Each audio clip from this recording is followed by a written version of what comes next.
Hiya, it's Big Dyke Molly here, and we'd like to thank the Sidmouth Folk Festival for inviting us to do this video. It's just sort of life during lockdown, and got a bit of music and all the other things about what makes Big Dyke Molly fabulous.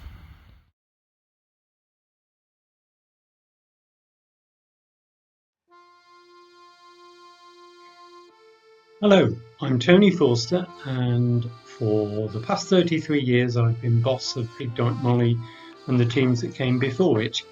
My involvement with Molly started actually when I was doing my teacher training in the early 70s in Sussex University, and I was taught by a woman called Sybil Marshall. And Sybil Marshall wrote a book called Fenland Chronicle, which was about her parents' life in the late 19th century in Ramsey Heights. And she talks about the Molly dancers, she talks about Ramsey Straw Bear, and she talks about broom dancing. I started Molly dancing the year after I started Morris dancing, which was 1980, when I joined Finstanton Morris, and they did, under the name Old Hunts Molly dances as part of Whittlesey Straw Bear Festival in early January and a Plough Monday. And when I started my own team, the first team was called Yaxley Morris, and that was September 87. We wanted to continue doing Molly. It was local to us. It felt like it was important. So we joined Old Hunts. By early 91, we decided we wanted to do our own thing and develop Molly in a different direction. Old Hunts did the collected dances, very brief rehearsal, and then danced on 2 occasions. And we thought we could take it in new directions.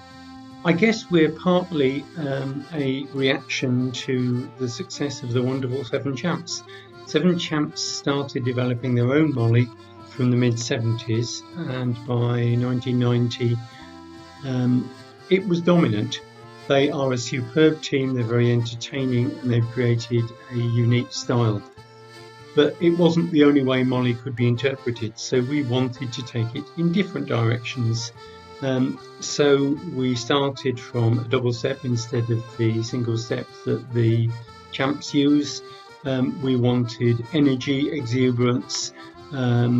We dance faster than champs. We don't have the rigid control that champs have. And the music is vital to that.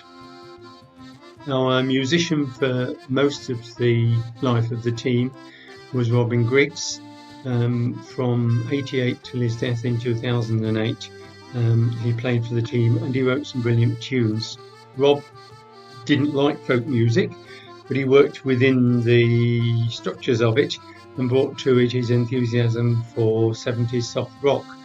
And I'm delighted that the energy and creativity that he started has been picked up by subsequent musicians, and our present lead musician Catherine has written tunes for us that fit our style and are great tunes.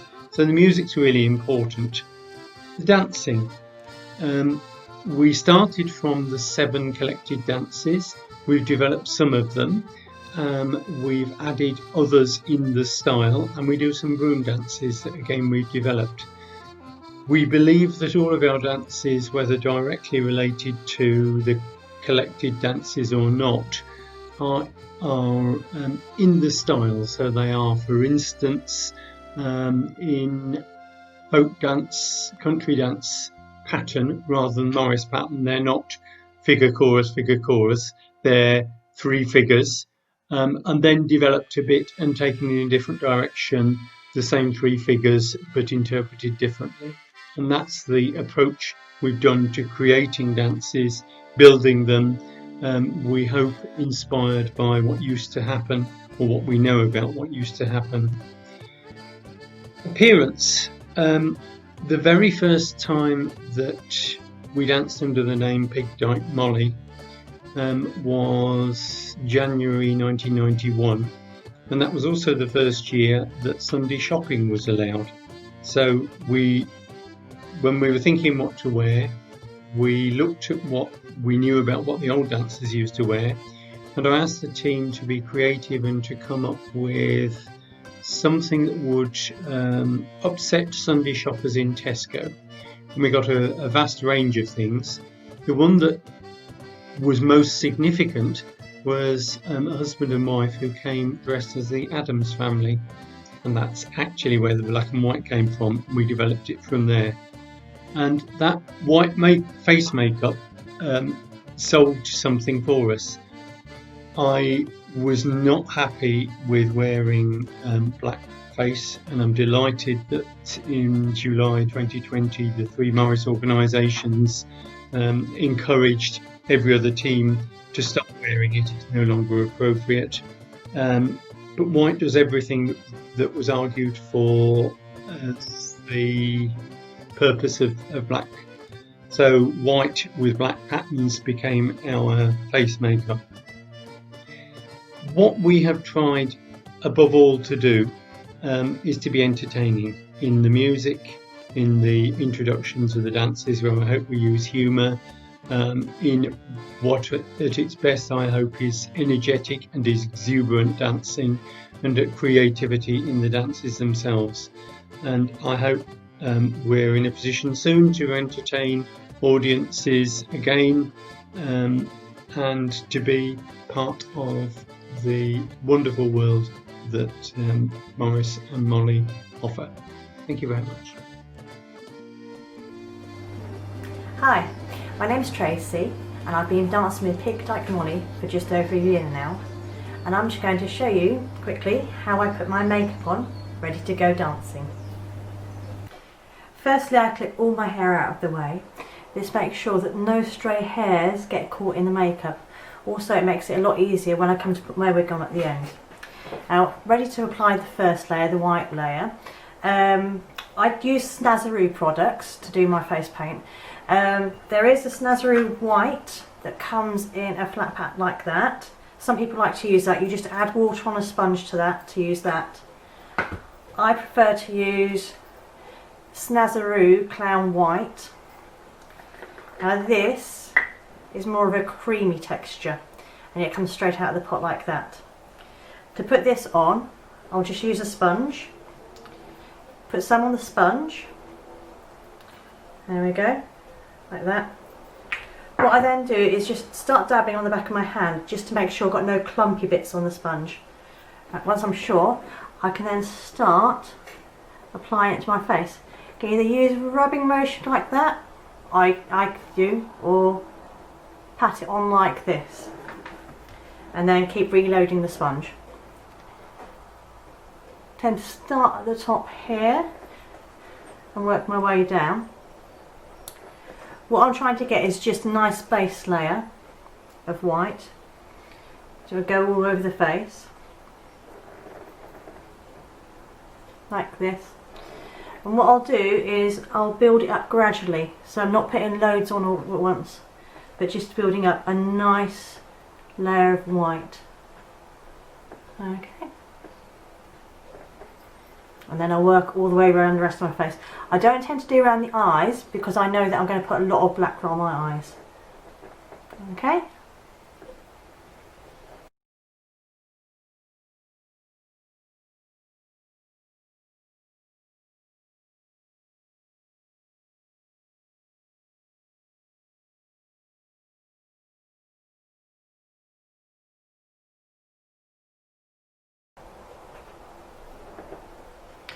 When I've got the base layer on, I then look at the face and find out patches where I need to go over to get more white on, so it looks white, solid white rather than patchy.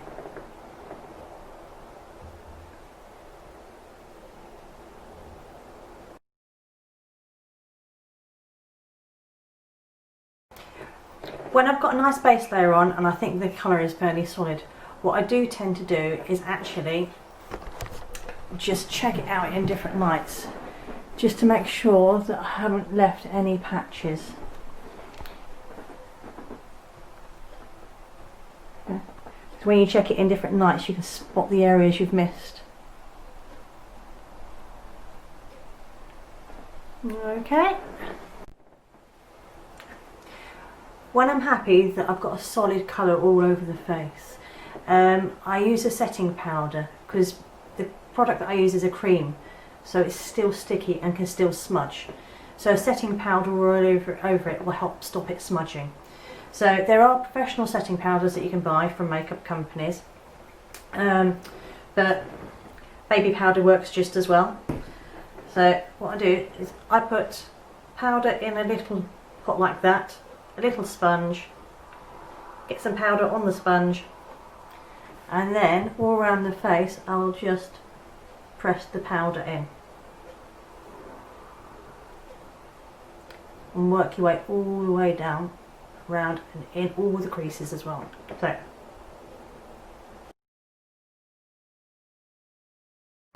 once I'm happy that the powder's all settled into my face, I'll get a big brush like that and really gently brush all the excess powder off of there.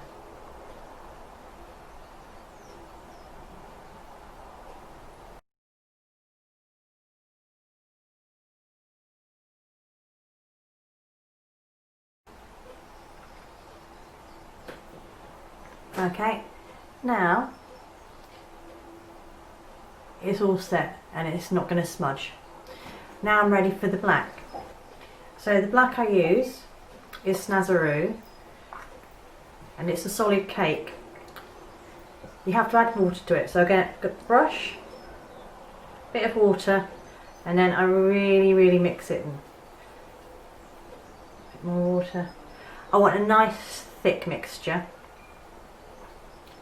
on there, so it gets a nice deep colour black. And then we start with black. Everybody in Dyke Molly has their own designs for their makeup.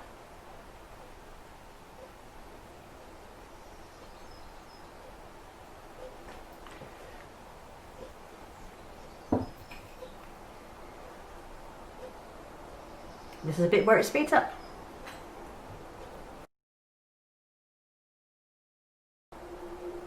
When you're going really close to the eyes, you have to be really careful, because if this goes in your eyes it can hurt.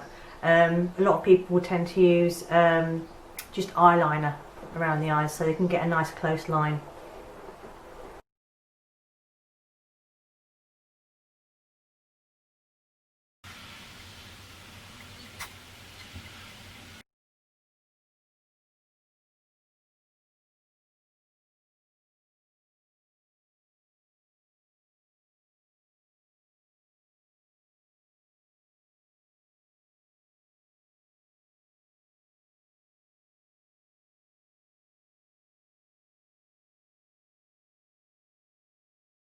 Right, so there's the makeup done.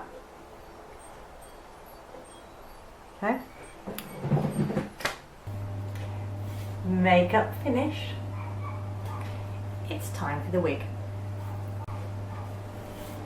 So there we go. Wig is firmly secured with loads of pins so it doesn't fly off when I'm dancing. I'm ready to dance.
Well, today we're in this fabulous Finland landscape, and we're going to talk to you about Pig Dyke and their costumes. And I suppose really when you think about Pig Dyke, it's the black and white costumes you think about. And so there are various rules, and I'm going to sort of outline some of the rules, and you've got to see how many of the rules I'm breaking at this moment in time. So the first rule is the black has to be black, not bluey black, grey black, and the white has to be white, and not creamy white. And the trouble is that with our favourite costumes, over time, the whites tend to become creamy and the blacks become grey. So we have to sort of reinvent our costumes quite regularly. The best costumes are the ones that are sort of made by the individual dancers. So this jacket was made by somebody who doesn't dance with us any longer, and you can see that she's added white bobbly bits and white bits of bric-a-brac and so on and so forth. This is a dress that was also made by somebody who doesn't dance with us any longer, and so the bespoke bits of costume are the best and the most distinctive. So the obviously white is white, black is black is the main rule. The second rule is about skin and hair. So as much as possible, cover up skin and cover up hair. So I've got my lockdown hair, and that's one of the rules I'm breaking at the moment because I'm showing some of my hair. So we cover up hair with wigs and hats, and obviously we wear gloves, and we wear socks on the ankles and scarves around our necks, and so that's a real sort of pain, especially in the summer when it's hot. So no bare arms and no bare hands. And the overall thing is impact and movement. So lots of people wear swirly skirts that when we're turning spin out, and of course there are famous occasions when people's clothing has fallen down, or people have lost bits of clothing, so everything has to be pinned down and secure for when we're dancing. And then it's the spectacle, and we've moved right away from that thing that Morris sides normally have, which is that everybody looks the same and everybody's neat and everybody's tidy. That's kind of the antithesis of what we like to do. Everybody likes to have their own costume, and some dancers do their faces in tune with their costumes. So Ange is a good point of an example there, where she's got a sort of piratey face and a piratey costume. So impact and really sort of standing out, and everybody looking different. There's kind of the rules of Pig Dyke costume. Thank you very much.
we've got a boat coming through.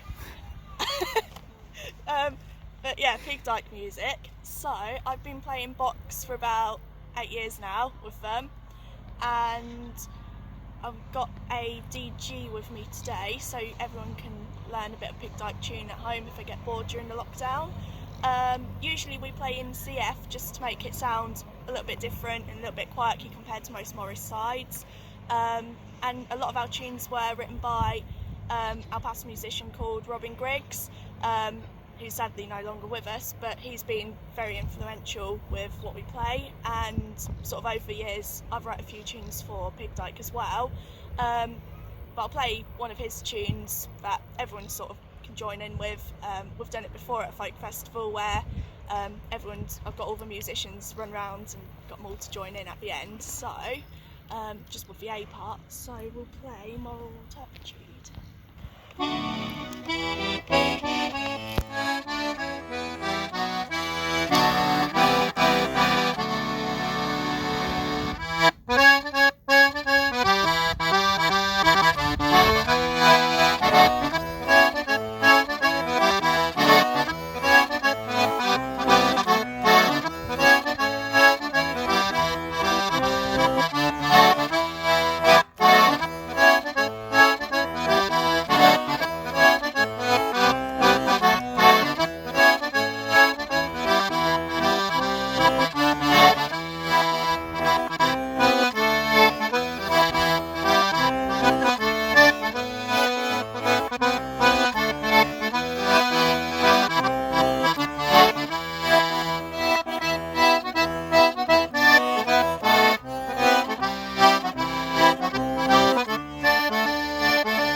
Got pins and needles now, sitting down here.